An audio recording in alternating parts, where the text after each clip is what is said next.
What's something people don't know about Mahatma Gandhi? His early life was filled with experiences and influences that shaped him into the leader we know today. Mohandas Karamchand Gandhi was born on October 2, 1869, in Porbandar, Gujarat, India. His family belonged to the Modbanya caste, a merchant community in Gujarat. His father, Karamchand Gandhi, served as the Diwan, or chief minister, of Porbandar. Putlibai, his mother, was a deeply religious woman. She instilled in young Mohandas the values of non-violence, tolerance, and vegetarianism. These values would later become central to his life and philosophy. Gandhi's early education was in his hometown of Porbandar. He was an average student, but showed a strong sense of morality. At the age of 13, he was married to Kastabai Mukherjee. This was an arranged marriage, a common practice in India at the time. The relationship, though arranged, became one of mutual respect and support. In 1888, Gandhi sailed to England to study law. He enrolled at the Inner Temple in London. During his time in England, he encountered various cultures and ideologies. He became interested in vegetarianism and joined the Vegetarian Society. He also developed a deep interest in religion and philosophy, reading the Bhagavad Gita for the first time. After completing his law studies, Gandhi returned to India in 1891. He struggled to establish his legal career. He faced discrimination as an Indian lawyer in British-ruled India. This experience further fueled his desire for social justice. Gandhi's early life was significant in shaping his values and worldview. His family's influence, particularly his mother's religiousness, instilled in him a strong moral compass. His experiences with discrimination and social injustice, both in India and later in South Africa, solidified his determination to fight for equality and human rights. In 1893, Gandhi traveled to South Africa. He took up a one-year contract to represent an Indian merchant in a legal dispute. Little did he know that this trip would transform his life and set him on the path to becoming a leader of extraordinary influence. Upon arriving in South Africa, Gandhi encountered rampant racism and discrimination against Indians. He was shocked by the prejudice he faced. This was exemplified by an incident where he was thrown off a train for refusing to give up his first-class seat to a white passenger. This incident became a turning point in Gandhi's life. He realized that the fight for justice required more than just legal battles. It needed a new form of resistance, a moral and ethical one. He decided to stay in South Africa and fight for the rights of Indians. Gandhi spent the next 2 decades in South Africa, organizing protests and campaigns against discriminatory laws. He established the Natal Indian Congress to mobilize the Indian community. He developed his philosophy of Satyagraha, a non-violent resistance movement. This was based on the principles of truth, non-violence, and self-suffering. Gandhi's time in South Africa was a crucible of leadership. He learned the power of collective action and the effectiveness of non-violent resistance. He honed his skills as an organizer, strategist, and communicator. His experiences in South Africa laid the groundwork for his later struggle for India's independence. A satyagraha, meaning truth force or insistence on truth, was the cornerstone of Gandhi's philosophy and his strategy for social and political change. It was a radical departure from traditional forms of resistance. It emphasized moral strength over physical force and love over hatred. Gandhi believed that true power did not lie in violence or coercion, but in the moral force of truth.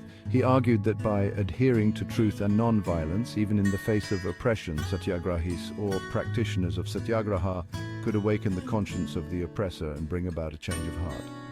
Satyagraha involved various methods of non-violent resistance, including non-cooperation, civil disobedience, strikes, and boycotts.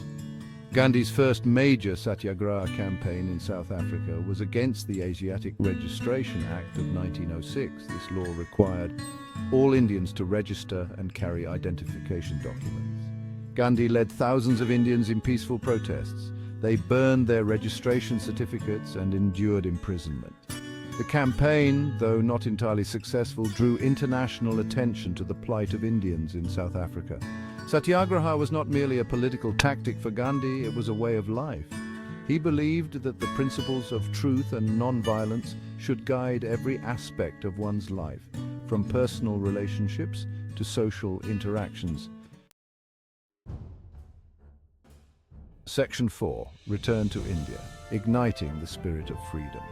Gandhi returned to India in 1915, a hero to many for his struggle against racial discrimination in South Africa.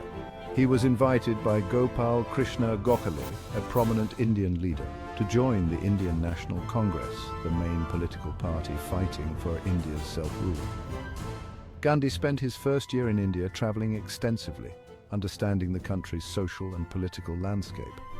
He was appalled by the poverty and suffering of the Indian masses. He was also critical of the Congress's moderate approach, which he believed was ineffective in challenging British rule. Gandhi's first major campaign in India was the Champaran Satyagraha in 1917. He was invited by Raj Kumar Shukla, an indigo farmer, to help farmers who were being forced by British planters to cultivate indigo under exploitative conditions. Gandhi led a non-violent campaign that exposed the injustices faced by the farmers and forced the British government to concede some of their demands. The success of the Champaran Satyagraha established Gandhi as a national leader. He followed this with other successful campaigns, including the Kheda Satyagraha in 1918 and the Rowlatt Satyagraha in 1919. These campaigns mobilized millions of Indians and demonstrated the power of non-violent resistance. Gandhi's return to India marked a turning point in the Indian independence movement. He transformed the Congress from an elite organization into a mass movement, drawing in millions of ordinary Indians. His charismatic leadership, combined with his powerful message of non-violent resistance, ignited the spirit of freedom in the hearts of millions. Section 5. Gandhi's philosophy: truth, non-violence and simplicity. Gandhi's philosophy, which he called Satyagraha, was rooted in the pursuit of truth, or satya, through non-violent means, or ahimsa. He believed that truth was the ultimate reality and the essence of God. He saw non-violence not as a sign of weakness, but as the highest form of courage and the most effective weapon against injustice. Gandhi's philosophy extended beyond the political realm. He advocated for simple living, self-reliance, and the pursuit of spiritual growth. He believed that material possessions were a hindrance to spiritual progress and that true happiness came from within. The key tenets of Gandhi's philosophy included truth or satya, the foundation of all his beliefs. Truth was paramount, non-violence or ahimsa, not merely the absence of physical violence, but a way of life encompassing compassion and love for all beings. Simplicity: he lived a simple life, free from material possessions, as a means of self-purification. Self-reliance, or swaraj. This implied self-rule both at the individual and national level. It emphasized personal responsibility and the importance of local governance. Unity of all religions. Gandhi believed in the fundamental unity of all religions and advocated for interfaith harmony. Gandhi's philosophy was not just a set of abstract ideas, it was a way of life that he embodied in his own actions. He lived simply, wore homespun clothes, and ate a frugal vegetarian diet. He led by example, inspiring millions to embrace his message of truth, non-violence and simplicity.